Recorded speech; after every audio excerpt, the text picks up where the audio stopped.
Help me reach 2,000 subscribers.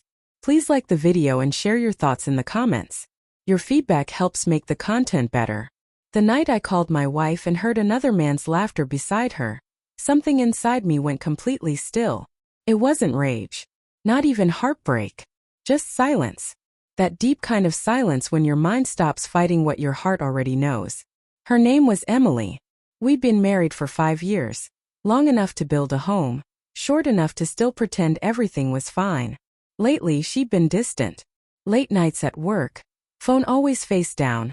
Laughter that didn't reach her eyes anymore. I told myself it was stress, exhaustion, maybe burnout. But that night, reality answered before she did. It was a Friday evening. I'd stayed late at the shop, fixing a delivery issue. I missed her, so I called. Simple as that. The call connected, and for a moment, I heard her voice, soft, distracted. "Hey, I'm just with friends, can I call you?" Then in the background came a laugh. A man's laugh.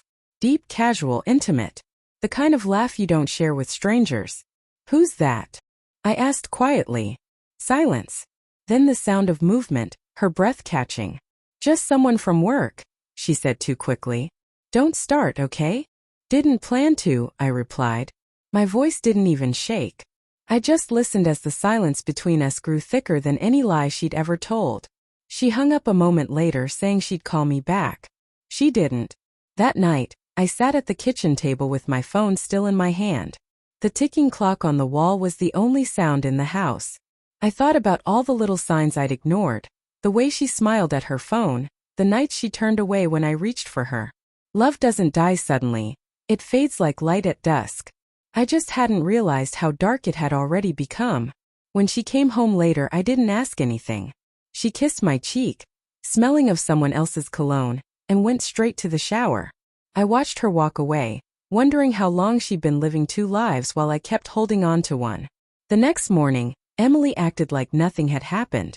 She hummed while making coffee, scrolling through her phone, smiling at something she didn't want me to see. That's when I realized she wasn't guilty. She was comfortable. Too comfortable. Late night. I asked, leaning against the counter. She glanced up, startled, then shrugged. "Just drinks after work. You know how it is." "Yeah," I said, watching her carefully. "I heard." Her hands froze midair, mug halfway to the counter. For a fraction of a second, her mask cracked. Then came the performance, a small laugh, forced and brittle. "He's just a friend, Jake. You're overthinking again." Overthinking. That word felt like poison. Every cheater's favorite shield. I didn't reply. I just nodded, kissed her forehead, and left for work.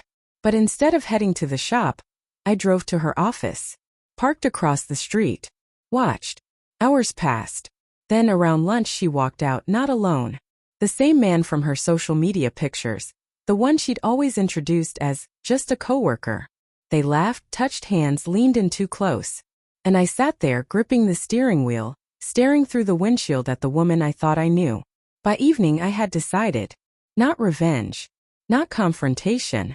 Just truth. Because truth doesn't need to scream. It just needs to stand still long enough to be seen. When I got home, she was already there.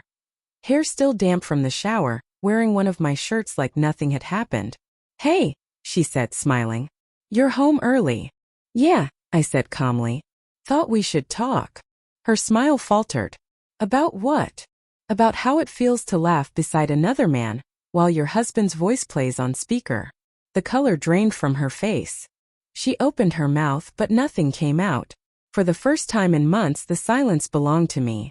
"I called you last night," I continued. He sounded happy. "You did too." Her eyes filled with tears, but I didn't buy them. I'd seen enough to know when someone was crying for guilt and when they were crying for getting caught. She whispered, "It's not what you think." I almost laughed. "Emily, it's exactly what I think." That night, she slept on the edge of the bed, silent and restless. I lay awake, staring at the ceiling, feeling the distance stretch wider than the mattress between us. There was nothing left to fight for, only a truth waiting to be faced. At dawn I got dressed quietly, packed a small bag, and left the house. I didn't leave a note, didn't send a text. I just drove, aimless, steady, numb. The kind of numbness that comes when pain burns too long and finally turns cold. By noon, I was parked outside the same restaurant I'd seen her in the day before. I waited. And right on time she arrived. Same dress, same perfume, same smile that once belonged to me. The man met her by the door, leaning in to whisper something that made her laugh again. That same laugh that had shattered everything. Only this time she didn't know I was there. I stepped out of the car, walked straight toward them. The sound of my shoes on the pavement made her turn. The moment her eyes met mine, her smile vanished. "Jake," she breathed. "What are you doing here?" "Just watching," I said quietly. "Like you said, I overthink. Thought I'd see for myself." The man looked uncomfortable, muttered something and stepped back. Emily's hands trembled. "It's not what it looks like," she started again, but her voice was shaking now. "It's exactly what it looks like," I said. "The only difference is this time you don't get to lie about it." I didn't shout, didn't make a scene, just handed her the house keys.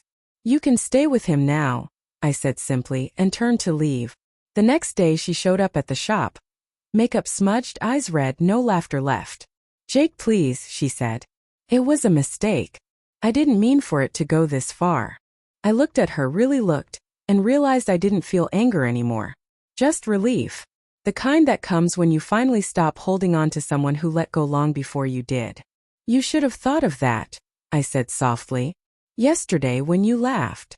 She broke down right there, but I just walked away. Because sometimes the cruelest revenge isn't destruction, it's indifference. And that day no one was laughing.